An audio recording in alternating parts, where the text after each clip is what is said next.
pengabdian.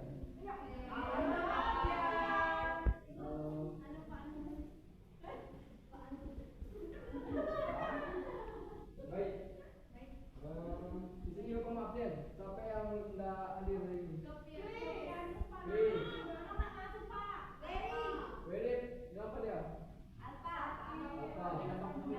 Berarti yang lainnya hadir semua kan? Baik, sebelum kita mulai pembelajaran kita, Bapak ingin satu orang memimpin kita dalam doa. Ayo siapa? Kalau enggak, Bapak mundur nih, siapa? Maben, oke silakan Maben.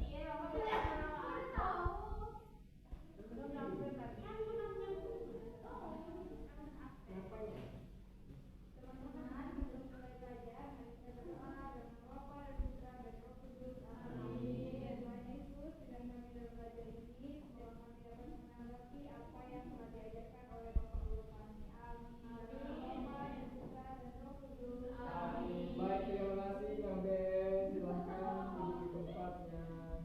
Oke. Hari ini kita akan melihat tentang gereja sebagai komunitas orang percaya. Nah, menurut kalian apa itu gereja? Bangunan, tempat ibadah, rumah Tuhan. Apa tadi? Ya, gereja betul. Tapi kalau tempat yang itu lagi tempat. Ya, ada persekutuannya. Ya, apa? Umat Allah. Jadi di sini dijelaskan bahwa gereja adalah persekutuan umat beriman yang percaya kepada Yesus Kristus. Siapa di sini yang tidak percaya sama Yesus? Siapa yang percaya? Edo. Baik, kita lanjut.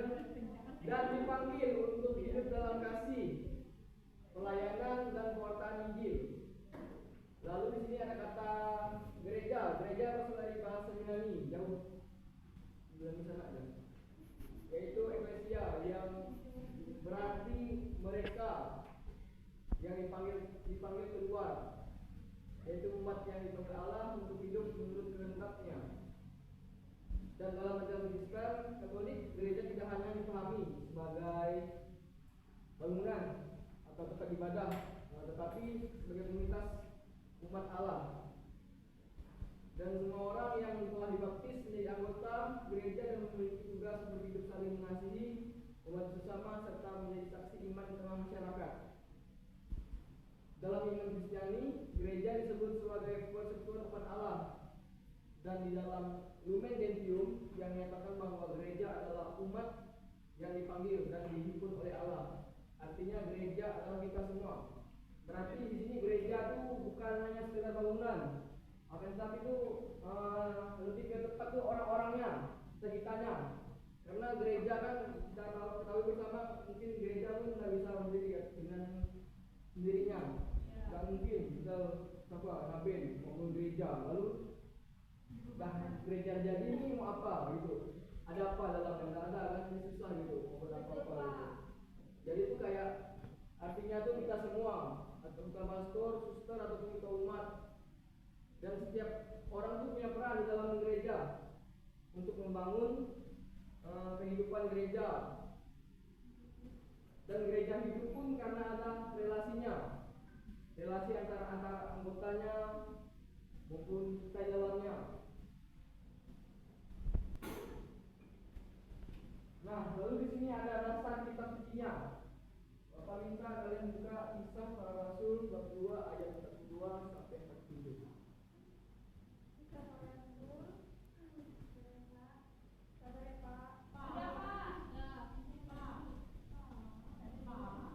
Ayat pertama dibacakan oleh perempuan, kedua laki-laki ya.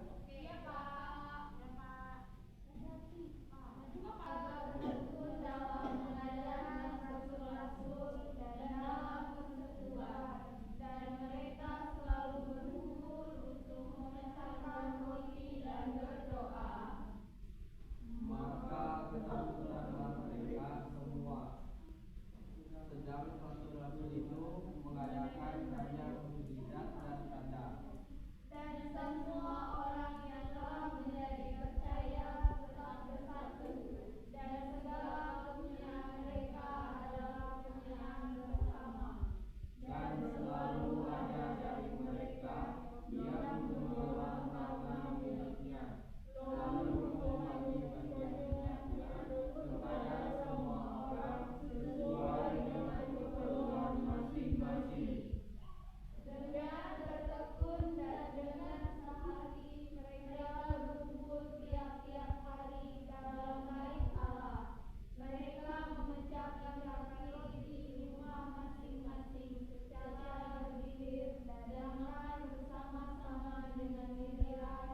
Sambil memuji Allah, dan mereka disukai semua orang, dan tiap-tiap hari Tuhan menambah jumlah mereka dengan orang yang diselamatkan.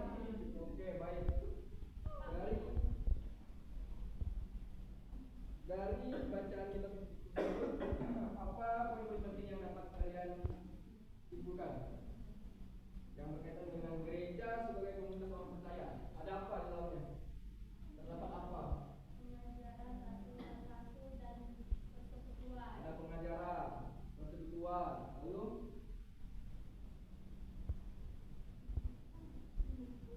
ada apa lagi? Semua orang yang percaya akan satu. Semua orang yang percaya akan bersatu dalam Kristus.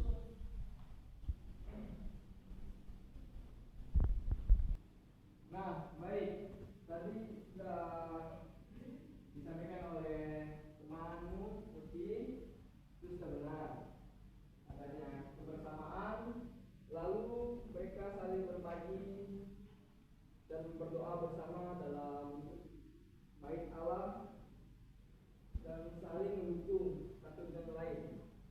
Yang menandakan sejak awal bahwa gereja adalah komunitas, bukan sekedar hanya organisasi.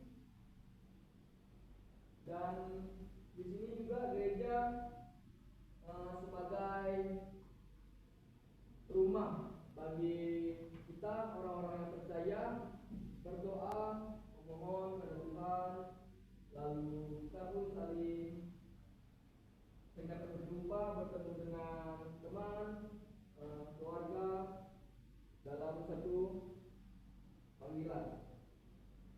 Nah, pertanyaannya, apakah kehidupan seperti ini dapat kalian jumpai?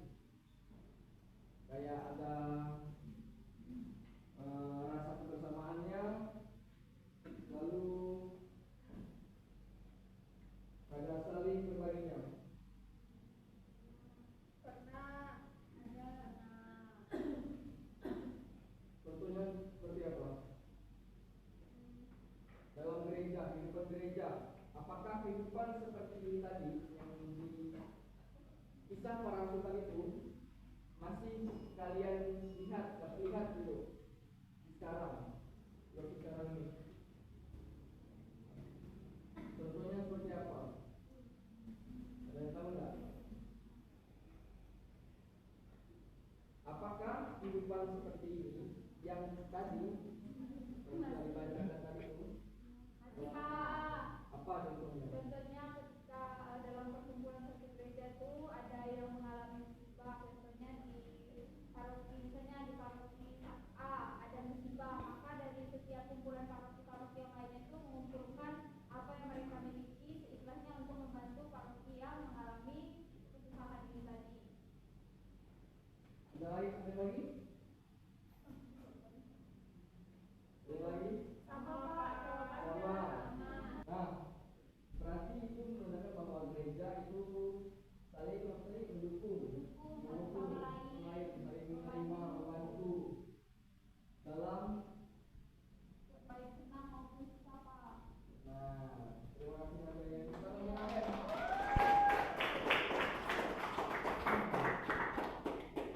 Baik, kita lanjut pada bagian ciri-ciri gereja sebagai komunitas. Tadi kan judul kita kan tentang gereja sebagai komunitas orang percaya. Yang tadi di mana jelaskan tadi orang percaya itu apa isinya? Gereja adanya kebersamaan, kayak berdoa bersama, Ya Pak. kayak ada saling menolong satu sama lain. Itu merupakan gereja sebagai komunitas orang percaya. Dan ini di sini adalah ciri-ciri gereja sebagai komunitasnya. Ada kebersamaan, saling menerima dan mendukung. Tidak ada saling menjatuhkan. Lalu yang kedua, adanya partisipasi. Semua orang terlibat, mau muda, tua, semua terlibat. Bukan bukan hanya sebagai penonton saja. Lalu yang ketiga ada pelayanan. Yang tadi saya sebutkan tadi itu dan benar. Itu sudah masuk dalam pelayanan. Peduli, ada sikap peduli pada sesama, terutama yang membutuhkan. Lalu yang terakhir ada kesatuan dalam perbedaan. Dalam kesatuan tentu di dalam gereja kita tidak hanya bertemu dengan sesama suku atau apa, tetapi dalam perbedaan itu tuh menjadi ciri khas kita sendiri, gereja itu sendiri. Ya, bahwa kalau dalam kesatuan tuh kita tidak ada yang beda, karena kita tetap satu dalam Kristus.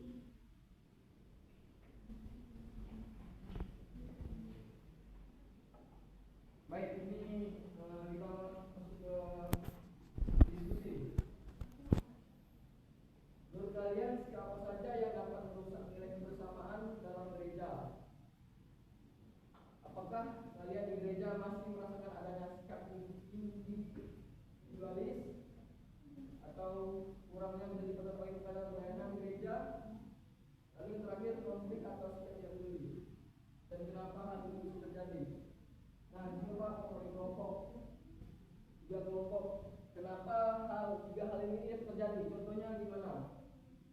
Sikap ini apa? Seperti apa gitu? Contohnya. Lalu kurangnya itu kenapa? Konflik atau sikap peduli itu terkadang hal orang itu kenapa gitu? Punya sikap tidak peduli itu terhadap gereja. Dan kenapa? Nah, siapa ingin membagi kelompok menjadi tiga. Kelompok pertama dimulai dari kamu namanya Wanti sampai Yesi. Kelompok pertama. Kelompok kedua Eka sampai Mila. Kedua Evita. Kalian dibagi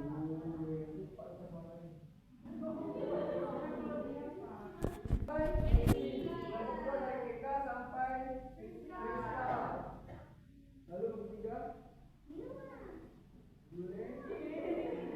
sampai Lia. Baik, sekarang boleh diruntukan, dicatat, ditulis.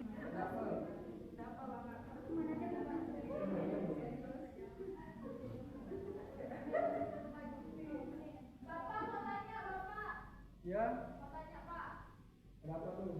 Kalau konflik atau sikap tidak peduli itu contohnya gimana ya, Pak? Sikap peduli. Ambil aja sikap pedulinya.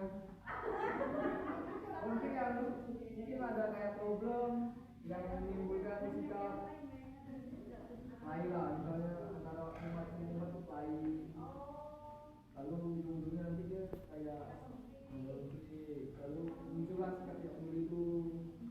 Jadi kenapa hal itu bisa terjadi, Bapak? Kenapa? Terima kasih, Pak. Ya,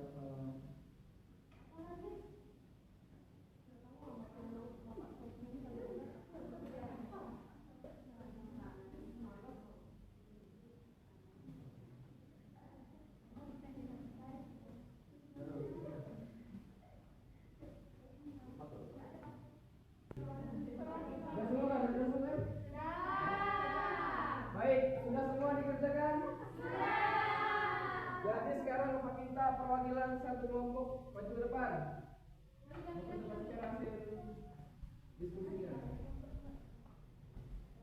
Jadi, menurut kelompok kami itu kami ambil yang ini, Pak, konflik atau sikap tidak peduli. Oke, baik. Karena di gereja itu, Pak, banyak terjadi konflik karena mau menang sendiri. Contohnya, kalau lagi berdebat, pengennya menang sendiri, tidak mau pendapat orang lain.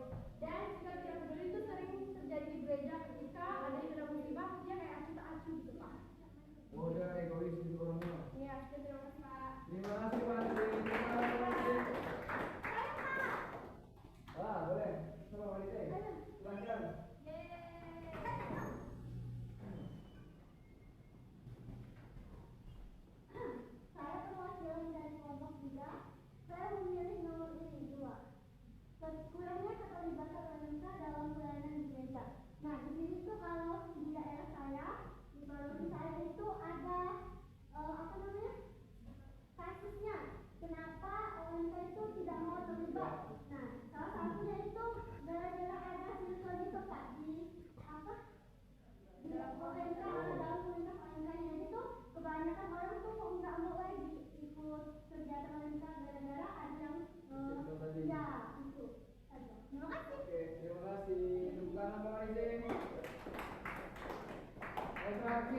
bukan? Belum. Ini kami dari kelompok 2 yang mempresentasikan yang sikap individualis. Oke. Nah, jadi untuk di dalam gereja itu, kalau di paroki saya, kalau sikap individualis sudah sangat menipis Pak, karena misalnya banyak yang udah kerja sama segala macam. Tapi cuma ada memang beberapa orang tuh yang kadang nggak peduli gitu. Pokoknya mereka tuh kayak sibuk sendiri aja, mementingkan dirinya sendiri. Oke, baik, terima kasih. Tepuk tangan lagi. Di sini Bapak juga ingin menekankan dari tiga hal ini nih, kalau kita tidak punya rasa saling peduli, gereja akan apa? Kan hancur. Akan hancur. Akan hancur. Karena kita ketahui gereja itu adalah rumah Allah, bait Allah, bait suci, tempat kita berdoa, memohon. Ya. Dan gereja bukan tempat, gereja bukan sempurna. Tidak ada gereja yang sempurna. Yang artinya tuh orang-orangnya tuh tak ada yang sempurna gitu. Masih punya sedikit dosa atau hal yang jelek.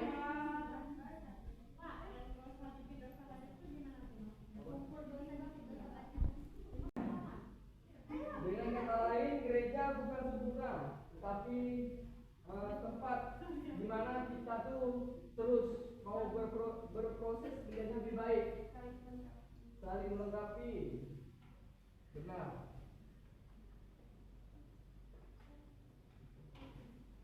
Di sini hal apa saja yang dapat kita lakukan sebagai bagian dari gereja? Yang pertama itu aktif dalam PMK kami. Siapa di sini yang aktif? Saya. Apa yang dibuat? Rokok.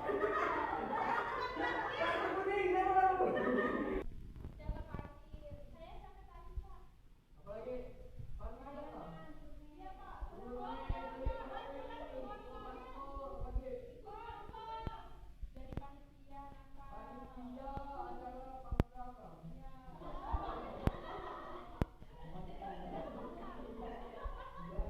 acara pameran.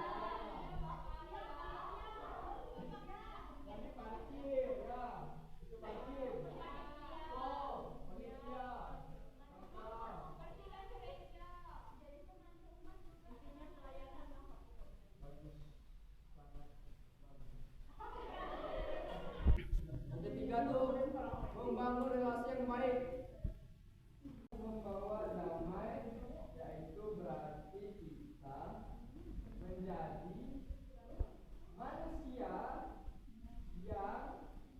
yang dapat bersikap yang baik, bawa damai, selalu senyum, tidak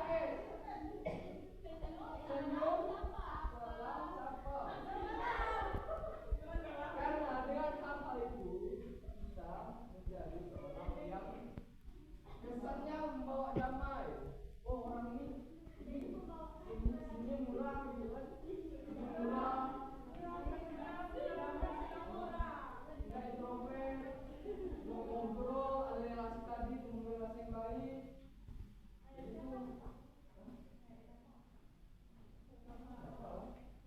Itu siapa namanya? Tadi apa? Yang pertama?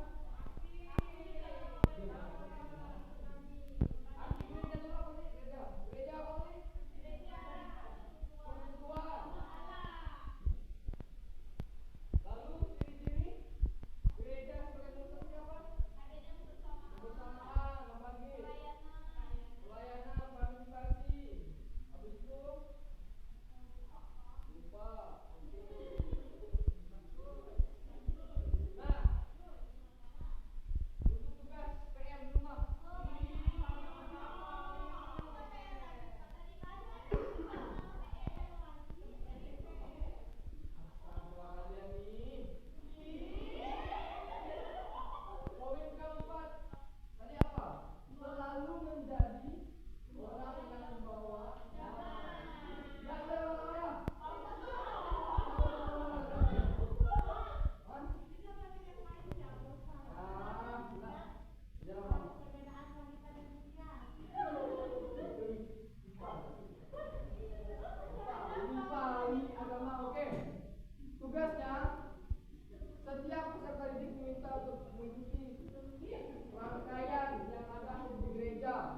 mau itu kegiatan sosial, bersih-bersih gereja, pelayanan OMK, Menfor, dan setelah itu difoto.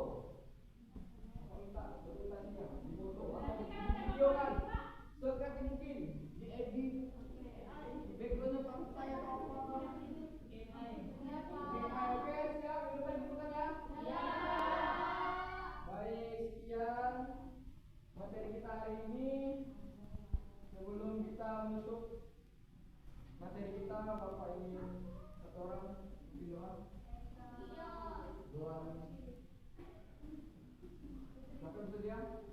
Putri Pak katanya. Atau Bapak tunggu. Oh.